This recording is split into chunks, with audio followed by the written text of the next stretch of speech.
চলতেছে।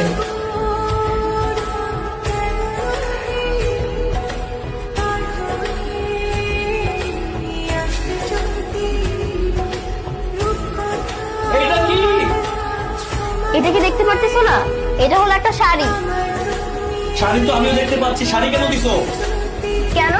তুমি না বললে যে যা আছে তাই নিয়ে আসো, আর তোমার সব জামা কাপড় তো আমি ধুয়ে দিয়েছি, শুধু শাড়ি ছিল তাই শাড়ি নিয়ে আসছি। এখন কি আমি শাড়ি পরবো নাকি? হ্যাঁ, শাড়ি পরবা। আরে পাগল নাকি, আমি শাড়ি পরবো কেমনে? পরলে পরো, আর না পরলে তুমি জামা কাপড় ছাড়াই বাথরুমের ভিতরে বসে থাকো। চাচা বাই বাই।